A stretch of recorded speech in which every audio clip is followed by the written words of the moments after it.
Story, les rendez-vous d'Alfred Hitchcock, racontés par Serge Sauvion. Et aujourd'hui, de Max van der Veer sur les pistes.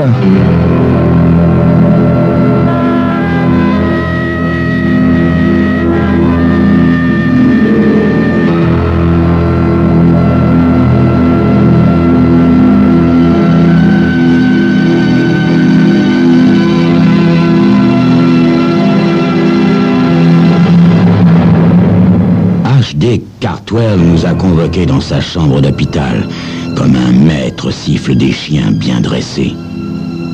Et nous nous tenons en demi-cercle au pied de son lit dans une attitude soumise. Appuyé contre les oreillers, il est pâle, mais ses yeux gris acier sont aussi brillants que d'habitude. À 43 ans, il est le plus grand patron de journaux de la ville. HD frappe ses jambes du bout de ses doigts raides et dit d'un ton dépité: « Aucune sensation. Je ne peux pas remuer ces maudites jambes, mais je rentre à la maison demain, avec une grande consolation, celle de ne pas avoir été tué. Il y a pourtant bien des gens qui l'auraient souhaité. » À ma droite, la blonde et séduisante Constance Palmer, qui a fait ses débuts au journal comme petite employée et qui, en 10 mois d'un travail acharné, est devenue la secrétaire particulière de HD. À ma gauche, Benjamin Warner, célibataire et agent de publicité de génie, frotte nerveusement le parquet de ses pieds. Un peu en retrait, est assise la belle et impassible Laura, l'épouse de HD depuis 20 ans. « Matt, me dit HD, vous occuperez mon bureau au journal. Vos décisions seront sans appel. Vous en serez responsable uniquement devant moi. » Je fais un signe d'assentiment. « Bon, à demain, 20h chez moi. Vous êtes tous convoqués. Bonsoir. » Constance Palmer et Benjamin Warner prennent congé de HD et partent ensemble. Le sourire que ce dernier m'adresse est chargé d'une rancune à peine voilée d'avoir été supplanté pour cet intérim directorial. Ni lui ni Constance n'ont de sympathie pour moi, ni moi pour eux. « Voulez-vous accompagner Madame Cartwell à sa voiture, je vous prie ?» me demande HD. « Matt, crois-tu qu'il ait voulu parler de nous ?» me demande Laura, alors que nous descendons les marches du perron.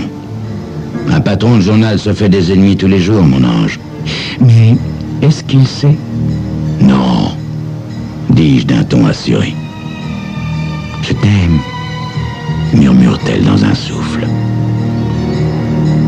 Le lendemain, je prends un taxi pour aller chez les Cartwell. La neige n'a cessé de tomber depuis le matin. HD, dans son fauteuil roulant, m'ouvre la porte avec un sourire. « En forme, Matt ?»« En pleine forme, dis-je, surpris de son entrain. Une robe de chambre lui couvre les jambes, mais à partir de la taille, sa tenue est comme d'habitude, impeccable. Constance Palmer et Benjamin Warner sont déjà installés dans la bibliothèque. Je ne vois pas Laura. L'heure passe sans qu'elle apparaisse. HD me congédie en me convoquant pour le lendemain. Alors que je prends congé, Laura entre. « Vous partez, Matt ?» Et sans attendre ma réponse, elle enchaîne. « Je vous raccompagne. Enfin, si HD n'y voit pas d'inconvénient. » « Non, d'ailleurs, notre réunion n'est pas encore terminée, » répond HD en se tournant vers Benjamin Warner et Constance Palmer. « À tout à l'heure, Laura. » Surpris, je prends congé et rejoins Laura dans sa limousine. De chez moi, elle téléphone à son mari et lui dit « Je ne peux pas rentrer, HD. Des congères se sont formés tout au long de la route. J'ai pris une chambre à l'hôtel Chamberlain. Tout va bien pour toi ?» Du fond de la pièce, j'observe Laura. Avant de venir chez moi, nous nous sommes arrêtés au Chamberlain. Elle a garé sa voiture sur le parking et retenu une chambre. Elle a ensuite quitté l'hôtel par la porte de service et m'a rejoint dans le taxi où je l'attendais. En raccrochant le téléphone, elle vient vers moi et nous sombrons dans une profonde étreinte. « Je t'aime », murmure-t-elle. Mais la sonnerie aiguë du téléphone vient interrompre nos effusions. Je laisse sonner un moment, puis, m'efforçant de prendre la voix de quelqu'un qui vient d'être arraché au sommeil, je saisis le combiné. La voix cassante de HD questionne dans l'appareil. « Matt, ma femme est avec vous ?» Votre... Je me redresse d'un mouvement brusque et pose un doigt sur les lèvres de Laura. Je parviens à répondre avec un calme forcé. Non, je crois qu'elle a décidé de passer la nuit au Chamberlain, HD. C'est ce qu'elle m'a dit, mais sa chambre ne répond pas. Je pensais que vous aviez peut-être décidé d'aller faire un tour ensemble. Je peux aller jusqu'au Chamberlain, dis-je. Ça n'est pas loin de chez moi et je lui dirai de vous appeler. Avez-vous regardé par la fenêtre, Matt? La neige n'arrête pas de tomber. Bah, j'irai à pied, HD, ça me dérange absolument pas. Non, n'en parlons plus, Matt. Laura a dû aller prendre un cocktail au bar de l'hôtel. Je la rappellerai plus tard. Mais non, je vous le répète, n'en parlons plus. Faites ce que je vous dis. Regardez par la fenêtre et téléphonez-moi du journal demain matin. Désolé de vous avoir dérangé à pareille heure, Matt. Bonne nuit. Il sait, hein, Matt, il sait, me dit Laura avant même que je lui dise quoi que ce soit. Je me dirige vers la fenêtre. Laura, regarde de l'autre côté de la rue. Ça, c'est la voiture de Warner. HD a insisté pour que je regarde dehors. Je me remémore la soirée d'hier, quand j'ai pris congé de HD et que Warner m'a lancé un sourire en coin. Le brusque assentiment de HD quand Laura lui a proposé de me raccompagner. Son coup de téléphone pour joindre sa femme chez moi. Et maintenant, de l'autre côté de la rue, la voiture de Warner qui est en planque pour surveiller l'immeuble.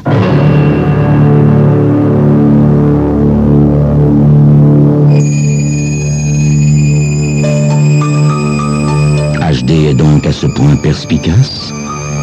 Son coup de téléphone ne permet plus à Laura et à Matt de poursuivre impunément leur nuit. Que vont-ils faire? D'ici à quelques instants, vous le saurez.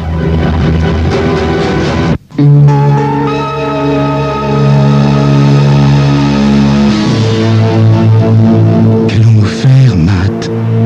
Balbutie Laura dont les ongles s'enfoncent dans ma chair comme des griffes. Il nous espionne pour le compte de HD, dis-je en laissant libre cours à mes pensées. Si Constance et Warner ont découvert notre liaison, ils ont une arme puissante pour prendre ma place auprès de HD. Je rentre au Chamberlain, Matt, dit Laura en s'habillant. Non, je t'en prie, laisse-moi rentrer seul. Ne leur donnons pas d'autres atouts. Laura, il faut prendre une décision. Ou nous devons rompre, ou tu dois quitter HD, dis-je en la prenant dans mes bras. Oh, je le sais, mon amour. Mais j'ai besoin de prendre un peu de recul. J'accompagne Laura jusqu'au garage. Une fois monté dans mon appartement, je constate que la voiture de Warner n'est plus garée devant l'immeuble. Le lendemain, à 10h, HD m'appelle au journal. « Viens trouver ma femme !» me dit-il d'un ton bref. Je ne trouve rien à répondre. HD enchaîne rapidement sur les dépêches tombées sur le téléscripteur. À propos, Constance est ici, chez moi. Je lui ai demandé de rester cette nuit pour pouvoir lui dicter du courrier tôt ce matin. À lundi, Matt. Bon week-end. Je déduis de cette conversation que Constance n'accompagne pas Warner dans sa mission de détective privé. Le lundi, je me rends à nouveau chez HD qui m'apprend que sa femme est partie dans leur bungalow se reposer quelques jours. Le vendredi, au second courrier, je reçois une lettre anonyme nous sommant, Laura Cartwell et moi, de nous tenir prêts à verser une somme de 100 000 $ en espèces si nous tenons à ce que notre liaison demeure secrète. La lettre précise que 2 bandes ont été enregistrées sur magnétophone dans le bungalow de HD pendant les week-ends où Laura et moi nous y trouvions seuls. Le versement devra être effectué vendredi prochain. Laura marche de long en large dans le confortable salon du bungalow, tout en allumant cigarette sur cigarette. Elle a le visage en feu, les mains crispées. Elle s'arrête soudain pour relire la lettre, puis la laisse tomber sur la table devant moi et se remet à arpenter la pièce. HD n'a pas pu écrire cette lettre. S'il avait un soupçon, il se serait adressé à un détective privé. C'est Benjamin Warner, ça ne peut être que lui, dis-je en coupant la parole à Laura. Si c'est Benjamin, reprend la voix tendue de Laura, comment est-il entré ici pour cacher le magnétophone? Le bungalow est fermé quand nous ne l'habitons pas, et il n'y a pas de trace d'effraction. Il a réussi à se procurer une clé, ou bien peut-être a-t-il trouvé une fenêtre ouverte. Mais comment nous a-t-il découvert? Nous avons pris toutes les précautions nécessaires, Matt. Ah, peu importe comment à présent. Nous sommes pris au piège, Laura. Elle relève les yeux et me dévisage comme si elle voulait prendre ma mesure. Je lis la détermination dans son regard. Sa mâchoire s'avance, ses lèvres se plissent. Matt, nous ne sommes pris que si nous nions les faits. Matt, est-ce que tu m'aimes vraiment? Je t'aime, Laura, dis-je simplement. Alors tout ira bien, reprend-elle d'un ton triomphant. Nous proclamerons bien haut notre amour et nous dirons à mon mari, à Benjamin Warner, au monde entier d'aller au diable. Je suis prête, Matt. Je la prends dans mes bras et l'embrasse longuement. Le bruit d'une voiture s'arrêtant devant le bungalow nous parvient. Je vais à la porte, que j'ouvre toute grande, et je vois Benjamin Warner se diriger vers moi. Je jette un coup d'œil à Laura, j'émets un petit rire, et je m'écarte pour le laisser entrer. « Qu'est-ce que ça veut dire ?» demande Warner d'une voix rauque en s'arrêtant sur le seuil. Je le pousse à l'intérieur et referme doucement la porte. « Pas de chantage, Warner !» dis-je d'un ton de victoire. « Nous ne verserons pas un cent. Je vous casserai certainement la figure, mais nous ne paierons rien. » Il recule de quelques pas, le regard flamboyant de colère. « Mais que diable tout cela veut-il dire? Qu'est-ce que c'est que cette histoire de fortune qui me sera remise si je viens ici ce soir ?» Je le frappe violemment de mon poing gauche au creux de l'estomac, puis je lui envoie un direct dans la mâchoire. Il va heurter le mur et s'affale par terre. Ses yeux sont devenus vitreux et un filet de sang coule le long de ses lèvres. « Matt !» crie Laura en s'agrippant à mon bras pour me retenir. Je reste un moment debout plein d'une rage triomphante à regarder Benjamin Warner essuyer le sang de sa bouche. « Vous êtes fou !» parvient-il enfin à balbutier. Je lui réponds par un éclat de rire. Je sens les doigts de Laura se planter dans ma chair comme des poignards. « Une minute, Matt, » murmure-t-elle. « Il y a quelque chose qui ne va pas. » Puis, se penchant vers Benjamin Warner, « Vous dites que quelqu'un vous a fait venir ici ?» demande-t-elle. « C'est exact, » répond-il. « Et c'est vous, Madame Cartwell, qui m'avez fait venir. Vous m'avez dit que vous aviez une proposition à me faire, que si je venais ce soir ici, C'est faux. Je ne vous ai jamais rien dit. » « Comment ça? Mais quelqu'un m'a téléphoné, » proteste Warner. Tournant les yeux vers moi, il questionne. « Où voulez-vous en venir, Matt? Quelle sorte de jeu jouez-vous tous les deux? » Étiez-vous dans votre voiture en face de chez moi la nuit où nous nous sommes vus chez HD, lui dis-je à brûle-pourpoint. Oui, répond-il d'un ton de défi. J'avais des soupçons à votre sujet depuis longtemps déjà. Combien d'autres fois vous nous avez épiés? Aucune. Et vous n'avez jamais utilisé de magnétophone? Mais non, jamais. Ce coup de téléphone, c'était une femme. Une femme m'a appelé au bureau, déclarant qu'elle était Laura Cartwell. Elle avait à me faire une proposition qui, si je l'acceptais, me permettrait de gagner beaucoup d'argent. C'était bien elle, Matt, c'était Laura Cartwell. Je me tourne vers Laura. Elle secoue la tête en tremblant un peu. Non, Matt, je ne l'ai pas appelé. Ni lui, ni personne d'autre.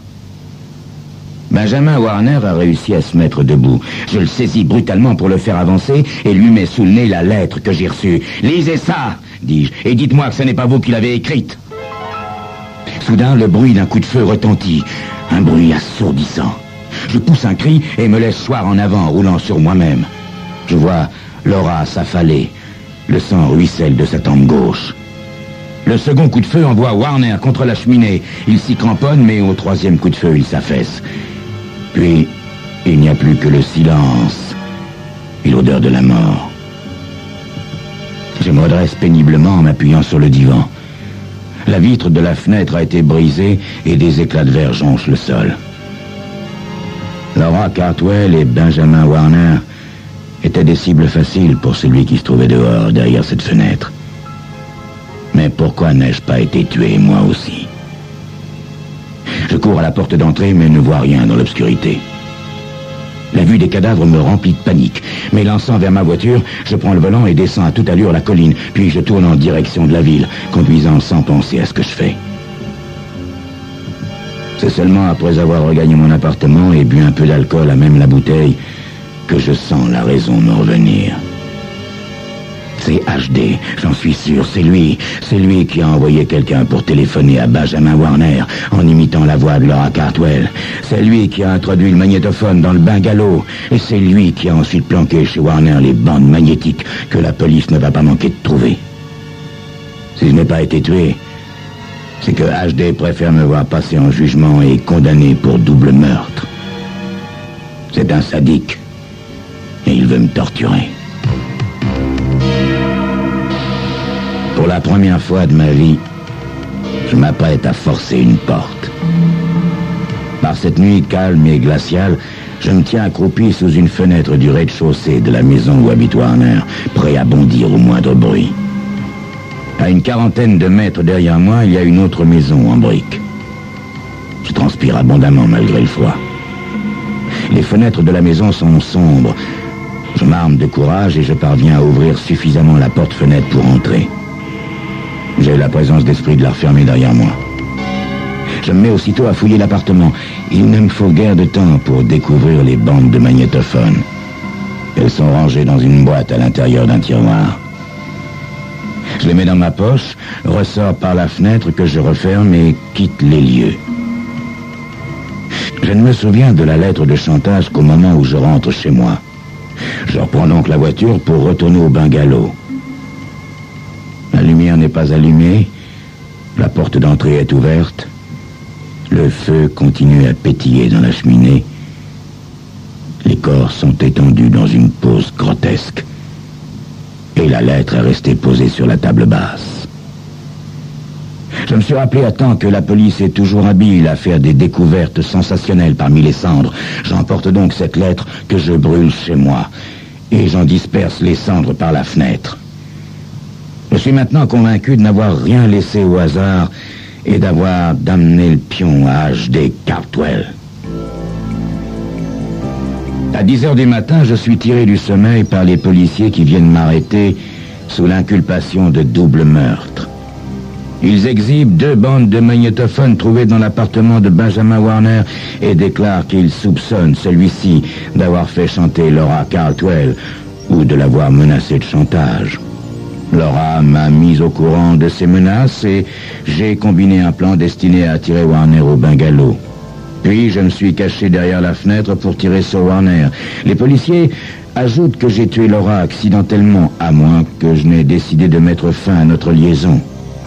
Ils ont découvert l'arme du crime près du parc de stationnement. Elle ne porte pas mes empreintes digitales, car j'avais, toujours selon les policiers, pris la précaution de mettre des gants. HD assiste d'un bout à l'autre à mon procès. Chaque jour, il se fait amener au tribunal dans un fauteuil roulant poussé par sa secrétaire, Constance. Il reste assis côte à côte, le visage impénétrable, pendant toute la durée des séances.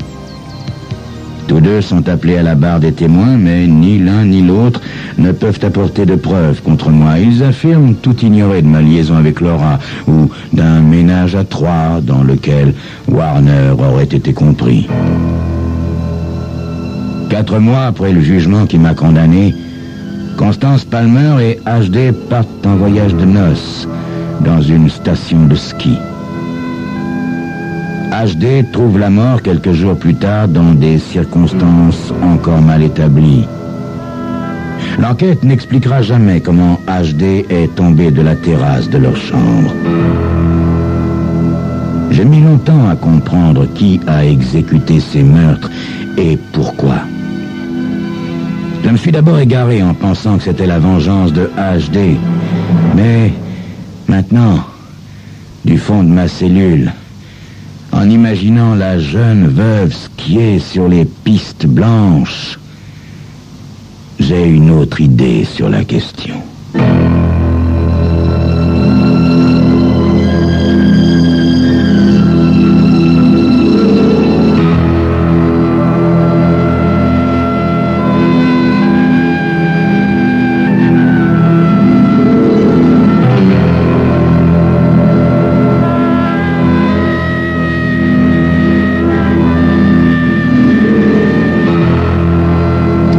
C'était Crime Story, les rendez-vous d'Alfred Hitchcock racontés par Serge Sauvion. Et aujourd'hui, vous avez pu entendre de Max van der Veer sur les pistes.